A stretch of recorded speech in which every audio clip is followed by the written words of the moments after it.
এই যে মোরা চলে এলাম। এই আপনাকে কইছিলাম না যে পদ্মার পারে ঘোরার শেষে মোরা জামু আবার যাইয়া এখানে একটা বিখ্যাত জায়গা আছে, নাম করা মাজার ফকির হজরত শাহলাল শাহ এর মাজারে চলে এলাম। আশা করি এই ভিডিওটা যারা দেখবেন এরা বুঝবেন যে এই জায়গা একটা বিখ্যাত জায়গা থাকার কারণটা কি আসলে।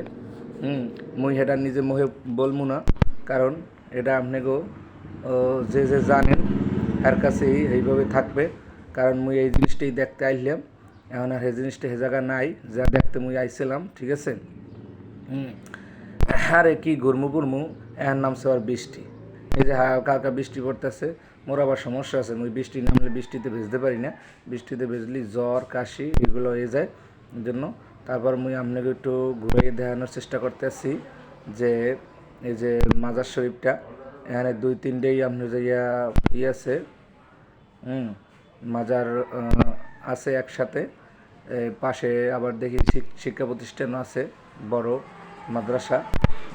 এই যে মোর বন্ধু হ্যাঁ একটু ভিডিও করতেছি, আর হ্যার বাইক না। এই মোরা এখন আস্তে আস্তে আমার গন্তব্যস্থলে যাবো মাদ্রাসার দিকে, কারণ এই বৃষ্টি বাদলে বৃষ্টিতে ভিজতে আবার এই ঠান্ডা মান্ডা লাগলে ঝামেলা। এই মোরা এখন যাইতেছি। সবাই ভালো থাকেন, সুস্থ থাকেন, ঠিক আছে।